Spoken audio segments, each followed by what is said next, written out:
সবার আগে সব সংবাদ জানতে নিউজ বাংলাদেশের সাথেই থাকুন। আমরা বাঙালবাড়িতে রয়েছি। বাঙালবাড়িতে এসেছেন স্বনামধন্য দুই ব্যক্তি। একজন আমার বন্ধুবর ভারতের প্রখ্যাত কথা সাহিত্যিক জনাব দিলীপ রায় মহোদয় এসেছেন সেই ভারতের আনন্দ প্রকাশনের কর্ণধার নিগমানন্দ মণ্ডল মহোদয়। আমরা এই মুহূর্তে যে বিষয়টি নিয়ে কথা বলতে চাই সেটা হচ্ছে যে এই যে আনন্দ প্রকাশন, সেই আনন্দ প্রকাশন শুধু ভারতের লেখক কবিদের কাছে বিখ্যাত জায়গা নয়, এটা বাংলাদেশের লেখক কবিরাও একটা হৃদয়ে রাখে এই প্রকাশন এবং প্রকাশনা সংস্থার পুস্তকগুলো। সেই ক্ষেত্রে আমি জানতে চাইব দাদা, যে এই যে আনন্দ প্রকাশনের শুরুটা কিভাবে হয়েছিল আসলে, মানে আজকে যে এত বড় পরিধি হলো, সেই জায়গাটা কিভাবে হলো, আপনি কিভাবে স্বপ্ন দেখলেন যে এটা প্রকাশনা সংস্থা করতে হবে? আমি আপনার কাছে সেই বিষয়টি জানতে চাইব। আরো কাছাকাছি আমরা নিয়ে আসবো ক্যামেরাটা। তো আমি প্রথমেই কৃতজ্ঞতা জানাই মীর আব্দুল আলিম মীরকে, কারণ আজকে বাংলাদেশে এসে আমি এই যে আজকে দুটো কথা আপনার সাথে বলতে পারছি, এটা আপনার টানে এবং আপনার সৌহার্দ্যে। তো বর্তমান আমি যে প্রশ্নটা আপনি করলেন, প্রথম থেকেই বইয়ের প্রতি আমার আকর্ষণ ছিল, এটা জন্মগত। এবং গ্রামে ক্লাস 4 পর্যন্ত পড়াশোনা করার পরে আমি পড়াশোনার সুযোগ না পাওয়ায় চলে আসি শহরের কলকাতায়। সেটা দাদা তখন বয়স কত ছিল? তখন আমার বয়স 10, মানে 12 পাস প্লাস 1, মানে 13 ইয়ার্স ওল্ড। 13 কি আপনি একা চলে আসছেন? তখন গ্রাম থেকে প্রায় একাই বলতে পারেন শহরে চলে আসি। সেই গ্রামটা কোথায় ভারতের? সেটা আমাদের পশ্চিমবঙ্গের দীঘার কাছাকাছি একটি গ্রাম, অত্যন্ত গ্রাম, সেই সাগরের এলাকা একদম অত্যন্ত একটি গ্রাম। তো সেই গ্রাম থেকে শহরে চলে আসি। উদ্দেশ্য ছিল একটাই, সেটা হচ্ছে আমার এডুকেশনকে বাঁচিয়ে রাখা, আর তার সঙ্গে ছিল সেটা হচ্ছে আমার নিজের জায়গা একটা তৈরি করে নেওয়া। ওই কিশোর বয়সে এই স্বপ্ন ছিল বইয়ের রাজ্যে বিচরণ করব। এত অল্প বয়সে সেটা ছিল? একদম বই পিপাসু ছিলাম, এবং ছোট থেকে ছাত্র হিসেবে খুব খারাপ ছিলাম না, তার রেকর্ড এখনো পর্যন্ত আমার গ্রামের স্কুলে রয়েছে। তো যাই হোক, সেখান থেকে চলে আসি শহরে এসে আমার সৌভাগ্যক্রমে উপরওয়ালার ইচ্ছে আমি একটি প্রখ্যাত প্রকাশনায় যুক্ত হই, এবং সেখানে তাদের ওই 5 ফরমাস বইয়ের সঙ্গে লেগে থাকা এই রকম কিছু কাজকর্ম নিয়ে প্রথম যোগ দেওয়া, তারপরে রুট লেভেল যেটা বলে একদম বইয়ের রুট লেভেলে চলে আসা, এবং সেখান থেকে আমার যে সুপ্ত বাসনা যেটা ছিল যে আমার এডুকেশন অর্থাৎ পড়াশোনাটাকে বাঁচাবো যে করে হোক, তো সেটা সেখানে প্রকাশ করি। এবং সৌভাগ্যক্রমে সেই পড়াশোনার জায়গাটা আমি খুঁজে পাই, এবং রাতের পর রাত জেগে পড়াশোনা করে আমি হয়তো 365 দিনে খুব হলে ওই 60 দিনের মতন হয়তো বিছানায় শুয়েছি। বাকি 300টা দিন আমি কিন্তু ওই সিঁড়ির আলোয় বসে নিজের রাত্রে পড়াশোনা করে, এবং স্কুলের যে ক্লাসগুলো করতাম 2 থেকে 3টে পিরিয়ড, তার বেশি কোনোদিন করতে পারতাম না। দাদা আমি একটু এখানে থামিয়ে দিতে চাই, কারণ আপনার ইতিহাসটা কিন্তু, আপনার শুরুর বিষয়টা কিন্তু কিছুটা হলে আমি জানি, যেহেতু আপনার প্রকাশনীর সাথে দীর্ঘদিন আমি সম্পৃক্ত আছি, আমার বইও প্রকাশ হচ্ছে ভারতের। তো সেই হিসেবে আপনি কিন্তু যে বিষয়টি বলেছিলেন যে তখন কিন্তু এই প্রকাশনীর বিভিন্ন বিষয়গুলো আপনি বই নিয়ে যাওয়া কাঁধে করে এই প্রকাশনীর কাজগুলো করতেন, কিন্তু পড়াশোনার কোনো সুযোগ আপনার ছিল না। কিন্তু প্রকাশনা সংস্থার মালিকের কাছে একটা প্রস্তাব রেখেছিলেন, আপনার সুপ্ত বাসনা, আপনার লেখাপড়ার ইচ্ছাটা পোষণ করেছিলেন, সেই জায়গা থেকে যদি বলেন। তো সেইখানে আমি প্রথম যে কর্মকাণ্ডগুলো করতাম, তাতে করে আমার যে যিনি মালিক ছিলেন তিনি আমার প্রতি প্রচণ্ড পুত্র স্নেহেই বলবো আমাকে দেখতেন। তো তার কাছে আমি প্রকাশ করে পড়াশোনা করতে চাই। তখন উনি আমাকে কাছাকাছি একজন টিচারকে দেখিয়ে দেন, যে যিনি আমাকে ওই স্কুলে অ্যাডমিশন করাতে পারেন। তো সেক্ষেত্রে আমি সেই টিচারের কাছে যাই, এবং টিচার মোটামুটি আমাকে একটা সেই টিচার আমাকে একটি রুট দেখিয়ে দেন। সেক্ষেত্রে আমি গ্রামের স্কুল থেকে আমার টিসি নিয়ে আসা, আমার সার্টিফিকেট নিয়ে আসা, আমার মার্কশিট নিয়ে আসা, এগুলো স্কুলে জমা করি। স্কুলে জমা করার পরে বহুদিন অপেক্ষা করি, তারপরেও যখন হচ্ছে না তখন মনে হলো যে আমার মনে হয় আর পড়াশোনাটা হচ্ছে না। তো পরবর্তীতে আমি আবার সেই বাসনা নিয়ে সেই মাস্টারমশাই পিছনে লেগে থাকি। মাস্টারমশাই আবার সেই হেডমাস্টারের কাছে পাঠান। হেডমাস্টার তখন আমাকে বলেন যে তোমার গার্জেন কোথায়? তখন আমি বলি যে গার্জেন আমি নিজেই, কারণ আমার গার্জেন বলতে তো কেউ নেই, আমি নিজেই আমার গার্জেন। প্রথমে শুনে একটু হয়েছিলেন, পরবর্তীতে উনি সেটাকে বললেন যে তুমি যখন এসেছো স্কুলে পড়াশোনা করার জন্য, তবে তোমার যা মার্কশিটে যা নাম্বার এবং তোমার যা সার্টিফিকেট যে স্কুল থেকে তুমি নিয়ে এসেছো, সেক্ষেত্রে তোমার কোনো রকম কোনো অ্যাডমিশন দিতে হবে না, তোমাকে সরাসরি স্কুল ভর্তি নিচ্ছে। সেটা কোন ক্লাস ছিল? সেটা ক্লাস 5। ক্লাস 5-এ কলকাতা শহরে এসে পড়াশোনা শুরু করি এবং স্কুলটির নাম গ্রাম থেকে শহরে। এবং সেই স্বপ্নটা পূরণ হচ্ছে মালিকের সদিচ্ছায়। একদম। তিনি শুরুতে কিন্তু বলেছিলেন, যেটা আমি জানি, যে তুমি তো সেই সকাল থেকে 12টা অবধি তুমি ডিউটি করতে হয়, তুমি কিভাবে পড়াশোনা করো? এই বিষয়টা কিন্তু ছিল। সকাল 6টা থেকে রাত 12টা পর্যন্ত মোটামুটি তোর ডিউটি চলে, তুমি পড়াশোনাটা করবে কখন, তোমার সময়টা কোথায়? তো আমি একটা চ্যালেঞ্জ নিয়েছিলাম যে স্যার আমি যদি পারি পড়াশোনাটা চালিয়ে যাব, আর যদি না পারি ছেড়ে দেবো।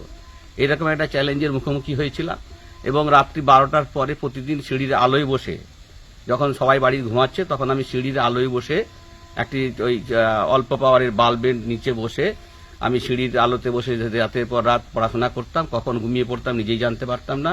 সকাল 6টার সময় যখন আমাকে ডাকা হতো তখন উঠে পড়ে হাট বাজারের উদ্দেশ্যে দৌড়াতাম। ঘরে কিন্তু পড়ার জায়গা ছিল না, টেবিল ছিল না, চেয়ার ছিল না, আলো ছিল না। তো আপনাকে রাতটাই বেছে নিতে হতো।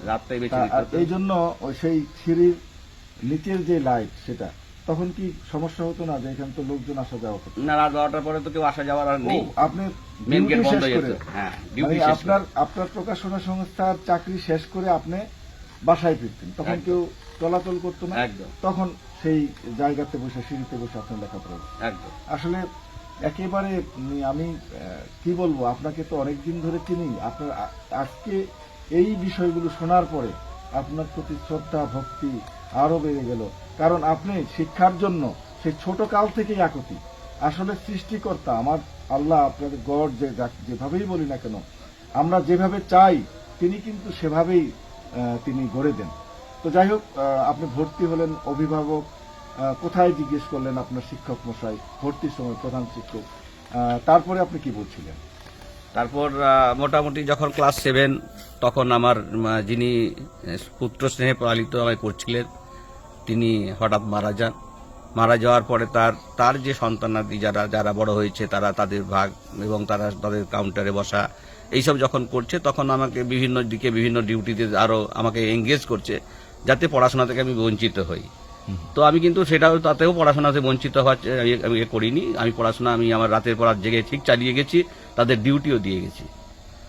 তো তারপরে একটা সময় আসলো, যে সময়ে এসে আমি মোটামুটি নিজেকে তৈরি, নিজে যখন একটা তো বয়স আসে, যে বয়সে এসে নিজেকে প্রতিষ্ঠা লাভ করতে হবে, নিজের সংসার ধর্ম করতে হবে, আমার প্রতি আমার কর্তব্য পালন করতে হবে, কিন্তু বইটা আমাকে জাগিয়ে রাখতে হবে, কারণ বই আমার নেশা, বই আমার রক্তের সঙ্গে মিশিয়ে নিয়েছিলাম এই বয়সে। একদম ছোট থেকে। তো তখন আপনার নেশাটা তো শিক্ষা, তো বইটা ঢুকছিল কি আপনার প্রকাশনার সাথে যুক্ত হওয়ার পরে? যে বইয়ের নেশাটা ছিল আমার জন্মগত। কি কারণে? আপনার বাবা তো ছিল না তখন, পথে ঘাটে কাগজপত্র কুড়িয়েও আমি পড়াশোনা করেছি। এত ইচ্ছা ছিল। তো মা সরস্বতীর দয়ায় তো আমি সেই জায়গাটা কলকাতা শহরে এসে বইয়ের পাহাড়েই পৌঁছলাম। বইয়ের পাহাড়েই পৌঁছেছিলাম, কারণ শুধু চারিদিকে আমার গেলে বই আর বই, বইয়ের আনন্দের মধ্যে আমি ডুবে থাকতাম। ঠিক আছে আনন্দদা, আমি যেটা বলতে চাই সেটা হচ্ছে যে আপনি ব্যবসাটা শুরু হলো কিভাবে? কারণ আপনি তো শিক্ষার খরচই জোগাড় করতে পারতেন না, এরকমই তো বিষয় ছিল। আপনার ফ্যামিলি থেকে কোনো অর্থ যোগান দেওয়ার ক্ষমতা ছিল না। সেই ক্ষেত্রে আপনি একজন প্রকাশক হবেন, সেই স্বপ্নটা কিভাবে দেখলেন? এত অর্থ কিভাবে পেলেন? শুরুটা কিভাবে হয়েছিল সেটা আমরা জানতে চাই। এই শুরুটা হচ্ছে প্রথমত হচ্ছে আমার তো বাপ ঠাকুরদা কেউ তো ওই বইয়ের জগতে ছিলেন না, এবং আমি প্রথম যখন বইয়ের জগতে আসবো বলে স্থির করছি, মানে এই কোম্পানিতে যখন ছিলাম আছি, আমার চলবে এরকম একটা বিষয় যখন চলছে, আমি যখন বইয়ের জগতে নিজেকে প্রতিষ্ঠা করবো বলে ঠিকঠাক করছি, তখনই আমার সঙ্গে সেই সংস্থার সংঘাত তৈরি হয়। সংঘাতটা হলো আমি যখন প্রশ্ন করলাম যে আমার ফিউচারটা কি, মানে আমার ভবিষ্যৎ কি। সেটা আপনি তখন কিসে পড়েন? তখন আমি পড়ি মানে এইচএস পাস করেছি এবং সান্ধ্যকালীন অর্থাৎ নাইট কলেজে ভর্তি হয়েছি। তখনই ব্যবসার চিন্তা মাথায় ঢুকেছে আপনাদের কিছু করতে হবে, কারণ আপনার তো অর্থ নেই পকেটে। একদম। তো এবং টোটাল যে কোম্পানির সঙ্গে ছিলাম বা যা কিছু করেছি শুধুমাত্র এডুকেশনকে বাঁচাবার জন্য, তার বাইরে আমার কোনো লেনদেন ছিল না বা কোনো অর্থনৈতিক কোনো রকম চাহিদা আমার ছিল না। আমার ডিমান্ড একটাই ছিল, সেটা হচ্ছে আমার এডুকেশন, এবং তার পরবর্তী যেটা এসেছে সেটা হচ্ছে আমার নিজের দাঁড়াবার যে অধিকার, সেটা আমার কাছে প্রশ্ন তুলেছে। মানে আপনি গাধার মতো খেটেছেন এরকম একটা বিষয় ছিল। একদম গাধার মতন মানে কেটেছি। শুধুমাত্র Education। শিক্ষা অর্জন। একদম। তো সেই শিক্ষা কিন্তু অর্জন শিক্ষা এবং করতে বই, পেরেছেন। শিক্ষা এবং বই বই। এবং আপনার একটা স্বপ্ন হলো বই নিয়ে কাজ করা। তো সেই আমি যেটা জানতে চাচ্ছি যে বইটা যে আপনি শুরু করলেন, যে আপনার ব্যবসাটা কিভাবে শুরু হলো প্রথম যে ব্যবসাটা আমি শুরু করলাম সেটা হচ্ছে এই সংঘাত থেকে একটা উঠে আসলো যে আমি কি করে মানে তারা পরিষ্কার বলল যখন যে বইয়ের সঙ্গে তুমি থাকতে পারবে না, বই ছাড়া তুমি অন্য কিছু করো, বইয়ের সঙ্গে থাকলে আমার সঙ্গে সংঘাত হয়। অন্য কিছু বলতে কি কি দিতে চাইলো আপনাকে? তাকে কি কি offer দেওয়া হলো? তারা যা দিতে চাইলো, তুমি এর সাথে করো, মানে তুমি আমাদের মেডিসিন করো, তুমি অন্য যে কোনো ব্যবসা করতে পারো, তার জন্য কোম্পানি তোমাকে সমস্ত কিছু দেবে, অর্থ করে দিয়ে অর্থ, দেবে। দৈহিক শ্রম আমরা সব দেব, কারণ কোম্পানির বর্তমান ক্যাপিটাল বা যে গুডউইল, তার 70% অবদান তোমার। সেই প্রকাশনা সংস্থার নামটা যদি বলতে। সেই প্রকাশনা সংস্থার নাম উজ্জ্বল সাহিত্য মন্দির। আমি যে কলকাতায় গিয়েছিলাম আপনার প্রকাশনা সংস্থায় অনেকবার, এর উল্টো দিকেই সম্ভবত এই উল্টা প্রকাশনা। ওদিকে একদম, এটাও আমি বলবো ওপরওয়ালার একটা বিরাট একটা খেলা আমার মনে হয়, কারণ লটারি সিস্টেমে প্রায় আমরা সব ঘরগুলো পেয়েছি, যে যার ঘর যখন কিনেছি। পরের সময়টা বললেন। পরবর্তীতে আমি যখন লটারিতে পেয়ে আমি যখন উপস্থিত হলাম, তখন দেখলাম ঠিক আমার পুরনো যেটা সৃষ্টি সেটাই আমার সামনে এসে দাঁড়িয়ে আছে। এবং আমি একটা অদ্ভুত বিষয় দেখলাম যে আমার ঘরে যখন আপনাদের মতন বহু প্রতিষ্ঠিত মানুষরা আসছেন, ঠিক উল্টো দিকে একটা অন্ধকার তৈরি হচ্ছে। এটা আমার কাছে খুব খারাপ লেগেছে, দাদা, কারণ আমি একটা জায়গাতে, কারণ আমাদের এটা সংক্ষিপ্ত করতে হচ্ছে, আমি দুঃখিত। তো বিষয়টা হচ্ছে আপনি বলছিলেন যে সংঘাত তৈরি হয়েছে এবং এক পর্যায়ে আপনাকে ঘর ছাড়া পর্যন্ত করা হয়েছিল। আপনার তখন হাতে একটি পয়সাও ছিল না, মানে তখন থেকেই কিন্তু আপনার সংগ্রামটা শুরু হয়ে যায়। তো এই জায়গাটাতে আপনি কিভাবে আশ্রয় পেলেন, কারা আপনাকে আশ্রয় দিল, পরবর্তীতে কিভাবে আপনি আপনার সংস্থাটা তৈরি করলেন? তো আমি যে সংস্থায় ছিলাম সেই সংস্থা একটি ভাড়া বাড়ির একটা পার্টে থাকতো। তো সেই সংঘাতের পরে যখন আমি যেদিন ফিরে গেলাম সংঘাত হওয়ার পর, সেদিনকে সেই বাড়ির যিনি মালিক, তাদেরকে কাকু বলে ডাকতাম, এবং কাকিমা, ওনার স্ত্রী কাকিমা মায়ের মতন, উনিও সন্তানের মতো আমায় দেখতেন। তো সেক্ষেত্রে উনি আমার ওই অবস্থা দেখে, অর্থাৎ আমার চোখে মুখে প্রায় চোখে জল, একটা মন ভার, আমি কোথায় কি যাব, কি করব, কি খাবো, এই যে একটা ভাবনা আমার মধ্যে কাজ করছে, সেটা উনি ধরে ফেলেন। এবং তাদেরকে আমরা একটু নিতে চাই, মাঝখান দিয়ে আমরা ক্লিয়ার নই। সেটা হচ্ছে যে যেই কাকুর কথা বলছেন, যে বাড়িটির কথা বলছেন, এই বাড়িতেই কি প্রকাশনা সংস্থার মালিক থাকতেন? এবং আপনিও সেখানে মনে হয় ওনাদের মাধ্যমে একই সঙ্গে থাকতাম। জি জি জি, ওনাদের একই সঙ্গে থাকতাম, একই সঙ্গে বাস করতাম। তো যেদিনকে আমাকে বলা হলো যে তুমি যদি বইয়ের ব্যবসা করো তাহলে তুমি তোমার নিজের রাস্তা দেখে নাও, আর এছাড়া অন্য কিছু করলে আমরা সঙ্গে সঙ্গে থাকবো। তো আমি সেই দিকে সিদ্ধান্ত করেই নি যে আমি বই ছাড়া অন্য কিছু করব না, কারণ বইটা এখন আমার রক্তের সঙ্গে মিশে গেছে। আমি বই ছাড়া আমি কোনো কিছু আমার জীবনে আমি ভাবি না। কাকুর বিষয়টা বলবেন, কাকা কাকুর। এরপরে চলে আসার পরে যখন ওইখানে পৌঁছাবার পরে কাকিমা আমাকে দেখে বুঝতে পারেন যে আমার মধ্যে একটা বিশাল একটা ভার কাজ করছে ভেতর থেকে। তখন উনি আমাকে বসিয়ে চাটা খাইয়ে প্রশ্নগুলো করেন, এবং আমি সমস্ত প্রশ্নের উত্তরও দিই। দেওয়ার পরে উনি কাকুকে ডাকেন, কাকু শোনার পরে বলেন যে ওর সিদ্ধান্ত নিচ্ছে, ওর মতন চলুক। কাকু সংঘাতে যেতে চাচ্ছেন না, আর আপনার কাকিমা, মানে আমরা বলবো আপনার বাড়িওয়ালা, সেইখানে কিন্তু মায়ের ভূমিকা উনি দেখেছিলেন। তো তিনি আপনাকে সন্তান ভাবতেন বলেই আপনার ভাবনাটা ওনার ভিতরে ছিল এবং আপনাকে রাখার জন্য আকুতি ছিল, যেটা কাকু সংঘাতটা নিতে চাননি। বিষয়টা এমন। একদম। তো পরবর্তীতে কাকুকে জোরজার যখন করে কাকিমা, তখন কাকু শেষ পর্যন্ত যেটা দেয়, প্রত্যেকটা দেখবেন কলকাতায় গেলে যাদের নিজস্ব বাড়ি আছে ছাদে একটা ঘর করা থাকে, ছোট্ট একটা ঘর করা থাকে। তো সেরকম একটা ছাদে ওইটা টিনের মতো একটা উপর দেওয়া হ্যাঁ থাকে। উপরে একটা ঘর দেওয়া করা থাকে। তো সেই একটি ঘর উনি তখন বললেন যে ঠিক আছে, যখন অত করছো তখন ওকে ওই ঘরে চাবি দিয়ে দাও, ওইখানেই খাক, যা ডাল ভাত কাকিমা ফুটিয়ে দেবে খাও দাও, আর কলেজ সিটে গিয়ে তোমার যা ধান্দা করতে চাইছো করবে যাও। তার মানে আপনার আশ্রয়ের জায়গাটা হয়ে গেল, যে কাকিমার সূত্র ধরেই কাকারও মন গলে গেল এবং সেখানে আপনার থাকার জায়গা হলো। শুধু থাকার জায়গা নয়, তিনি খাবার ব্যবস্থাও করে দিলেন। তারপরে কিভাবে আসলো যে ধান্দাটা যে বললেন বইয়ের ধান্দা, তার মানে ব্যবসা করার জন্য তিনি বলেছিলেন। এটা বড় মনের পরিচয় দিয়েছেন যে আপনার আকুতিটা, আপনার বিষয়টা বুঝতে পারছিলেন। তারপরে কি হলো? তো এরপরে মোটামুটি আমি আমার ওই পুরো প্রাক্তন যে জায়গা থেকে বেরিয়ে এসেছিলাম, সেখানে আমি একটা নির্দিষ্ট কথা দিয়ে এসেছিলাম যে যেহেতু আমি এই সংস্থা থেকে আমার জন্ম, মানে আমার যে আজকের নাম সে যা কিছু এগুলো তো আমি এখান থেকে পেয়েছি, সুতরাং আমি তো কম্পারিশন কোনো বেইমানি করতে পারবো না। তার জন্য এখান থেকে কোনো কিছু আমি নিয়ে যাব না, অর্থাৎ লেখক, প্রেস, মানে প্রিন্টার, বাইন্ডার, যা কিছু আছে যারা আমাকে আঁকড়ে ধরতে থাকতে চায়, আমি কোনোটাকেই নেব না, প্রত্যেকটা বর্জন করব।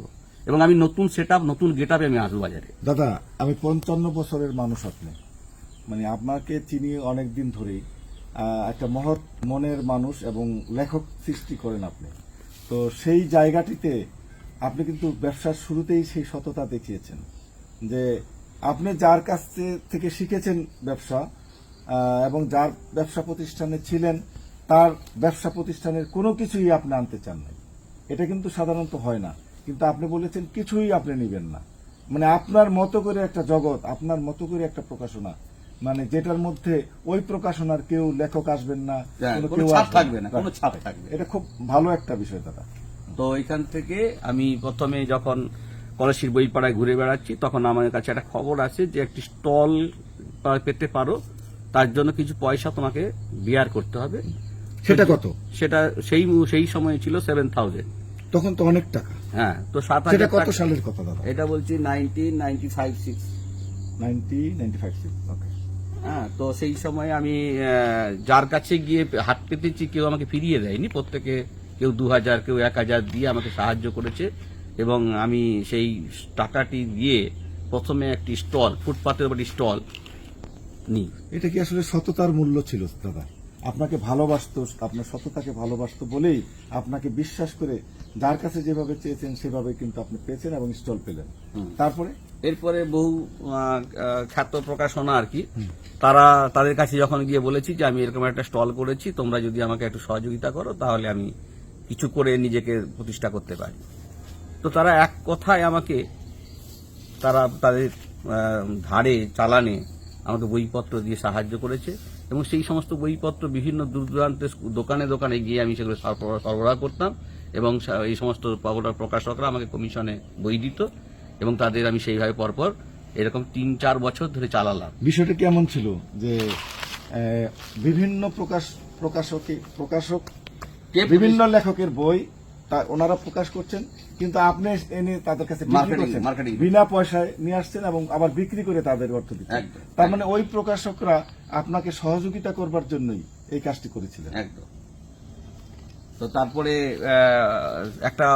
একটা দিন এলো যেদিন একজন জাস্ট পেপার, আমাদের তো মেন বইয়ের হচ্ছে পেপার, তো যে পেপারের যিনি মালিক তিনি আমার ঠিক দুটো দোকান পরে বসতেন, সেখানে পেপার দিতেন এবং সেখানে তাদের সঙ্গে তার মেন কাজ, অথচ আমার সঙ্গে এসে বসে গল্প করতেন, চা খেতেন আমার কাছে এসে। তো গল্প করতে করতে হঠাৎ একদিন তিনিই বলে ফেলেন যে তুমি একটা কাজ করো, তুমি প্রকাশনা করছো না কেন, তুমি প্রকাশনাটা করছো না কেন? তো আমি তখন ঠিক করি যে প্রকাশনা যে আমি করবো, আমার অর্থ কোথায়, আমি যে প্রকাশনা করবো আমার অর্থটা কোথায়? তো সেই অর্থের জায়গা থেকে উনি বললেন যদি আমি যদি তোমাকে পেপার দিই এবং আমি যদি তোমাকে, তারপরে অথর আমি যদি অথরও একজন দিই, প্রিন্টার আমিই দেবো তোমাকে প্রিন্টার। তার কারণ হলো, তার মানে একটু থামিয়ে দিলাম আপনাকে, তার মানে হচ্ছে যে উনি কাগজও দিবেন, উনি প্রিন্টারও দিবেন, উনি লেখকও দিবেন, আপনি বই প্রকাশ করবেন। তার মানে একটা সহযোগিতার হাত বাড়িয়ে দেওয়া। একদম সেটা কাগজ মালিক সমিতির কেউ বা কাগজ পেপারওয়ালা, পেপার, হ্যাঁ। হ্যাঁ। এবং তিনি আমাকে এই ধরনের অফার দেওয়ার পরে আমি তখন সিদ্ধান্ত নিলাম, যদি আপনি এরকম আমাকে সহযোগিতা করেন তাহলে প্রথম কথা হচ্ছে যে আমি আপনাকে যেটা রিটার্ন দিতে পারবো তার গ্যারেন্টি। বললো আমাদের গ্যারেন্টি লাগবে না, কারণ যে সমস্ত প্রকাশক তোমাকে বই দিয়ে তোমাকে দাঁড় করার চেষ্টা চালাচ্ছে সেই সমস্ত প্রকাশকরা হচ্ছে এখন স্বনামধন্য, এবং তারা এসে তোমার এখানে দাঁড়িয়ে তাদের মতন স্ট্যান্ডার্ডের লোক তোমার কাছে দাঁড়িয়ে কথা বলে, এখানে এসে চা খেয়ে যায়, এটাই আমাদের কাছে বড় প্রাপ্তি। ঠিক আছে, সুতরাং তোমাকে আর কিছু গুডউইল দিতে দেখাতে হবে না। আপনার আত্মবিশ্বাস কম ছিল হয়তো কিছুটা, যে আপনি ওনাদের অর্থ ফেরত দেওয়ার একটা তাগিদ ছিল, এজন্যই কিন্তু বলেছেন যে আপনি অর্থ ফেরত দিতে পারবেন কিনা সেই সন্দেহ প্রকাশ করেছেন, এবং সততার মানে বিষয়টা ওনাদের কাছে প্রকাশ করেছেন। তো যাই হোক, আপনার সততাকে আমরা স্যালুট জানাই। এরপরে তো বলুন। তারপরে তুমি প্রথম আমি একটা নির্দিষ্ট অ্যামাউন্ট বেঁধে দিলাম যে এই অ্যামাউন্টের মধ্যে আমি পেপার নিতে চাই এবং এই ধরনের বই আমি করতে চাই। তো একটা বই করার পরে বহু লেখক কবি আমার কাছে দৌড়ে দৌড়ে আসতে শুরু করলো। এরপরে ছিল আনন্দ প্রকাশ। এরপরে এই আজকের 2024 সালের সেই বিখ্যাত আনন্দ প্রকাশনী, এই তো। একদম। আর দিলীপ রায় বাবু আমার বন্ধুবর, ওনার মতো রাইটার এবং অনেক প্রখ্যাত লেখকরা আপনার প্রতিষ্ঠান থেকে বই বের করছেন। তো আমি এবার একটু প্রশ্ন রাখতে চাই, লাস্ট যে বই মেলা হলো কলকাতাতে, সেই কলকাতা বই মেলাতে কতগুলো বই আপনি প্রকাশ এই করেছেন? বছর 2024-এ আমার কলকাতা বই মেলায় 300-র উপর টাইটেল পাবলিশড হয়েছে। 300-র উপর? 300-র উপর পাবলিশড হয়েছে, অনেক বড় বিষয়। হ্যাঁ। এবং দিলীপ দার মতন বহু প্রখ্যাত সাহিত্যিক আজ আনন্দ প্রকাশন থেকেই জন্ম নিয়েছে, এবং আনন্দ প্রকাশন তাদের পেয়ে যেমন ধন্য, তারাও ধন্য। আমি একটা এই প্রসঙ্গে চলে আসব। আমার প্রিয় বন্ধু, কলকাতা তথা ভারতের বাংলা ভাষার প্রখ্যাত লেখক, অসংখ্য বই যার আছে, যার হৃদয়ে গ্রামের কথা, মানুষের কথা, তার কবিতা, তার লেখনী, তার প্রবন্ধ, নিবন্ধ এবং উপন্যাসে ফুটে আসে, সেই দিলীপ রায় মহোদয়, আপনি বলবেন যে আনন্দ প্রকাশন, অনেক প্রকাশনা রয়েছে সংস্থা, আপনি শুধু বেছে বেছেই আপনার সব বই দেখে আনন্দ প্রকাশ করছেন, কারণটা কি? একটা কথা বলি, আনন্দ প্রকাশনের কর্ণধার স্নেহভাজন নিগমানন্দ মণ্ডল যেটা বললেন যে 1997 থেকে তার এই প্রকাশনার জগতে ধীরে ধীরে হাঁটি হাঁটি পা ঠিক সেই মুহূর্তে 1998, ঠিক সেই মুহূর্তে 1997 পার করে 98 শেষের দিকে আমার প্রবেশ, আনন্দ প্রকাশনের প্রবেশ। আমার প্রথম বই আনন্দ প্রকাশনে 1999 এই সময়ে আনন্দ প্রকাশন থেকে বের হয়। এই আনন্দ প্রকাশনে তখন থেকে আমি আছি। স্নেহভাজন ভাই তখন অনেক ছোট, এবং ওর ভিতরে একটা তাগিদ ছিল, আকুতি ছিল যে আমি দাঁড়াবো, নিজে প্রতিষ্ঠিত হব, এবং সেই তাগিদের নেশায় ও সারা দিন রাত। একটা কথা একটু আগে আপনি বলছিলেন যে সততাও যেমনি ছিল তেমনি কঠোর পরিশ্রম করার মানসিকতাও ছিল। সেই প্রেক্ষাপটে দাঁড়িয়ে প্রচন্ড কাজ করেছে, এবং আমি দেখেছি যে ওর মধ্যে যে সততা, সেই সততাকে আমি স্যালুট জানিয়ে আমি অন্য কোনো প্রকাশনায় যাইনি। আমার যতগুলো বই বের হয়েছে, যতগুলো উপন্যাস, প্রবন্ধ, গল্প সংকলন বের হয়েছে, প্রত্যেকটা বই আনন্দ প্রকাশন থেকে বের হয়েছে। তা আমি জানি যদি আমার বই যদি পাঠক সমাজে গৃহীত হয়, পাঠকরা যদি আমার বই গ্রহণযোগ্যতা, পাঠক সমাজের কাছে যদি আমি গ্রহণযোগ্য হই, তাহলে আনন্দ প্রকাশনের মাধ্যমে যদি বইটা প্রকাশ করলে সেখানেও আমি গ্রহণযোগ্যতা পাবো। সুতরাং অন্য প্রকাশনে যাওয়ার দরকার নেই। বিষয়টা হচ্ছে এরকম, আমরা যদি বলি আনন্দ প্রকাশ কি দিলীপ রায়কে সৃষ্টি করেছে, না দিলীপ রায়দের মতো লোক প্রকাশনা সংস্থায় বই প্রকাশ করছে বলে মানে আলোকিত হচ্ছে আনন্দ প্রকাশ? এটা হচ্ছে শুনুন, এটা ভাইস ভার্সা। শুনুন, যেমন একটা প্রকাশের কাছে যেমন লেখক একজন সম্মানের জায়গা, লেখকও চায় ভালো প্রকাশক আমার পাশে থাক, এবং দুইটা বিষয় একই জিনিস, প্রকাশক আর লেখকের সমন্বয়ে ব্যাপারটা এগিয়ে যায়। এবং আনন্দ প্রকাশনের কর্ণধার ভাই নিগমানন্দ মণ্ডল সেই কাজটা করে যাচ্ছে। শুধু তাই না, লেখক, পাঠক এবং প্রকাশক এই তিনজনের সমন্বয় সাধনের কাজটাও করে যাচ্ছে। আসলে বাঙাল বাড়িতে আমরা রয়েছি, আমরা বাঙাল বাড়িতে রয়েছি সেই পূর্বাচল খ্যাত এশিয়ার সর্ববৃহৎ স্যাটেলাইট শহর বাঙাল বাড়িতে রয়েছি। সেই বাঙাল বাড়িতে আমার প্রিয় বন্ধু, আমার প্রিয় আত্মার মানুষ দিলীপ রায় মহোদয় আছেন, দিলীপ রায় দাদা আছেন, আমার আরেক বন্ধু আছেন সেই আনন্দ প্রকাশনের কর্ণধার নিগমন মণ্ডল। আমরা আসলে ওনাদেরকে পেয়ে আমরা গর্বিত। আর আপনারা বাঙাল বাড়িতে এসেছেন, এজন্য আমরা বাঙাল বাড়িতে এসেছেন, গেটটা খোলা নেই আসলে অন্ধকার।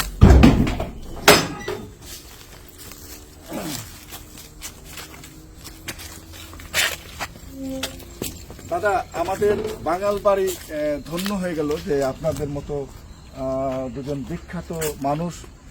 আমি আসলে একজন লেখক হিসেবে নিজেকে পরিচয় দিতে চাই। ব্যবসা বাণিজ্য অন্য কিছু আমি কিছু বুঝি না, আমি শুধু বুঝি আমি লেখক। সেই লেখার জায়গাতে একজন লেখক, একজন প্রকাশক আমার কাছে অনেক গুরুত্বপূর্ণ। আপনারা বাংলাদেশে এসেছেন আমার আমন্ত্রণে, এবং বাংলাদেশের এটা হচ্ছে এশিয়ার সর্ববৃহৎ স্যাটেলাইট শহর পূর্বাচল, যেটা নির্মাণাধীন রয়েছে। সেই জায়গাটিতে আমরা একটা সংগ্রহশালা করছি যে এত আধুনিক একটা শহরে শিশুরা জানবে পাট কি জিনিস, তারা চিনে না, সেই পাটের বিষয় থাকবে সেখানে, তার বাপ দাদা দাদি কি ব্যবহার করতেন সেই জিনিসগুলো আমরা কিন্তু এই সংগ্রহশালায় রাখার চেষ্টা করেছি। আপনাদেরকে ধন্যবাদ, আপনারা এসেছেন, আমি কৃতজ্ঞ। আমরাও আপনার কাছে কৃতজ্ঞ এই একটা সুযোগটা দিলেন, এবং বাংলাদেশের এই মধ্যে এত সুন্দর একটা জিনিস স্যাটেলাইট শহর পূর্বাচল, এই স্যাটেলাইট শহর, এই শহরটা দেখেও আমাদেরও ভালো, আমরা গর্বিত। এই জন্য আপনাকে অনেক অনেক ভালোবাসা, কৃতজ্ঞতা। ধন্যবাদ, ধন্যবাদ, একদম একদম।